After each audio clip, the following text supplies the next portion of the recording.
На свадьбе свекровь во время тоста заявила: «Коттедж оформим только на сына, чтобы эта нищебродка ничего не получила». В зале повисла тишина. Тогда отец невесты, простой железнодорожник, встал и сказал: «А теперь мое слово». И то, что произошло дальше, всех поразило. Дорогие зрители, прежде чем мы продолжим, напишите в комментариях, где вы находитесь. Нам правда интересно узнать, из какого вы города. Приятного просмотра! В банкетном зале ресторана «Лазурный берег» царила атмосфера праздника. Белоснежные скатерти, мерцание стеклянных люстр, тихая классическая музыка. Все говорило о торжестве. Сегодня Мила и Данил соединяли свои судьбы, и, казалось, ничто не могло омрачить этот день. Гости прибывали, поздравляли молодоженов, дарили букеты и подарки. Мила в утонченном платье из салона чувствовала себя немного неловко под пристальными взглядами. Наряд был из проката, но она мечтала о нем с детства, и Данил сделал все, чтобы ее мечта сбылась. Данил выглядел спокойно и уверенно в дорогом костюме, выбранном его матерью, Еленой Николаевной. Высокая, ухоженная женщина с холодным выражением лица, Елена Николаевна, держалась словно королева.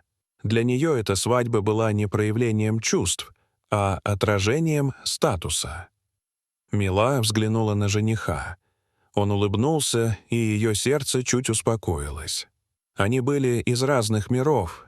Она — дочь простого железнодорожника из пригорода, выросшая на честной трудовой любви.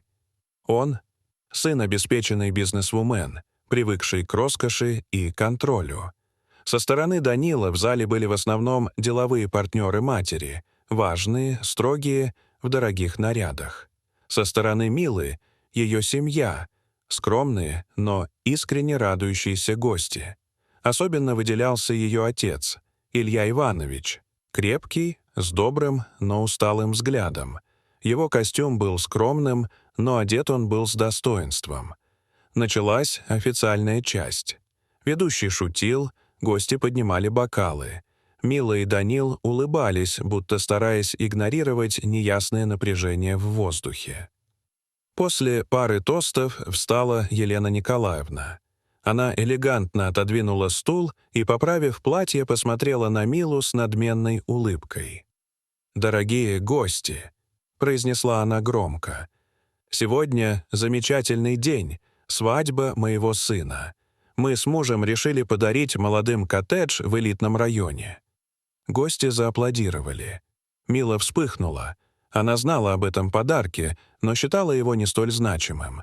Для нее важнее была любовь.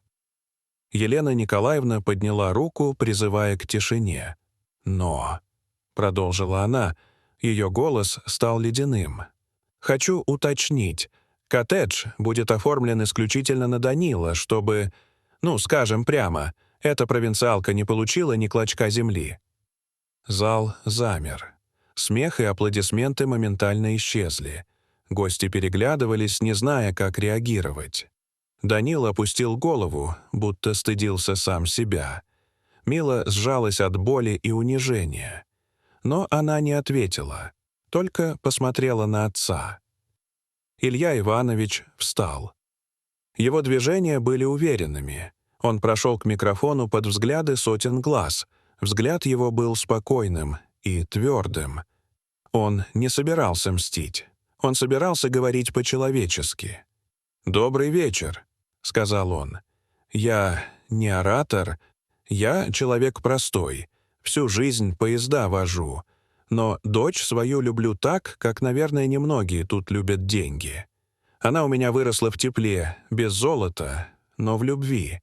Все, что мог, я ей дал. И я горжусь, какая она выросла честная, добрая, настоящая». Он перевел взгляд на Данила. «Я вижу, что ты ее любишь. Я надеюсь, что ты будешь ценить ее. Не так, как вещи, а как человека». Некоторые гости кивнули. Слова шли в сердца. «У меня нет особняка, но кое-что есть. Дом. Неказистый, сам строил. Там нет картин, но там тепло. И я дарю его Милочке и Данилу. Без условий, без пафоса. Пусть там будет их счастье. Дом оформлен на вас. Живите. Растите детей. Будьте настоящими», — закончил Илья Иванович. В зале раздались аплодисменты. Настоящие. Не дежурные, не лицемерные. Елена Николаевна сидела, сжав губы. Все ее превосходство рассыпалось в прах. Мила бросилась к отцу и обняла его. В ее глазах были слезы, но счастливые. Данил встал. Он подошел к Илье Ивановичу и пожал ему руку. «Спасибо за Милу, за дом, за честность. Я вас уважаю». «Будь мужчиной, сынок», — тихо сказал Илья. «Люби ее. Не позволяй больше никому ее унижать, и она отдаст тебе последнее». Позже в танце Мила чувствовала, как в груди разгорается что-то светлое. Она посмотрела на Данила. В его взгляде не было больше растерянности, только решимость. Музыка заиграла громче. Атмосфера в зале изменилась. Теперь это был праздник любви, а не демонстрация богатства. Даже холодные партнеры Елены Николаевны начали вести себя проще. Кто-то подошел к Илье Ивановичу поблагодарить за речь. А Мила думала: «Моя семья не бедная. Просто мы другие. И, может быть, в этом наша сила». Позже Данил подошел к ней и спросил: «Поехали?» «Куда?» — удивилась невеста.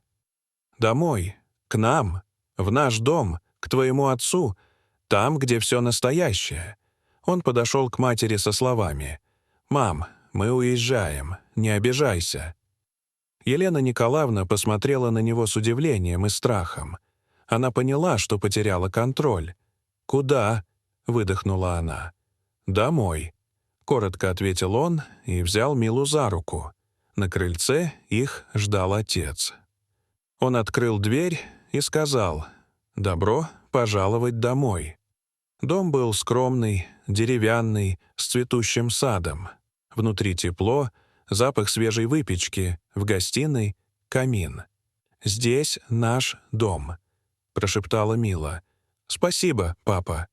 «Живите счастливо», — ответил Илья Иванович. Ночь прошла в разговорах, смехе и планах. Утром Илья уехал в рейс, а молодые вышли в сад. «Я здесь как будто заново родился», — сказал Данил. И вдруг раздался звонок. Это была Елена Николаевна. «Даня, я была не права». Ее голос дрожал. «Прости, я просто хотела, чтобы ты был счастлив. Но сделала только хуже. Я хочу познакомиться с Милой по-настоящему, без масок. Приезжайте». Данил посмотрел на Милу. Она кивнула. «Хорошо, мам, мы приедем». Он обнял Милу. «Может, все действительно наладится?» — спросила она. «Я на это надеюсь», — ответил Данил. Они стояли у своего нового дома. Дома, построенного не деньгами, а любовью. И знали, настоящая семья начинается с сердца, а не с документов на коттедж. Дорогие зрители, что вы думаете об этой истории? Расскажите, пожалуйста, в комментариях. А если вам понравилось это видео, то ставьте лайк и подписывайтесь на наш канал. До свидания.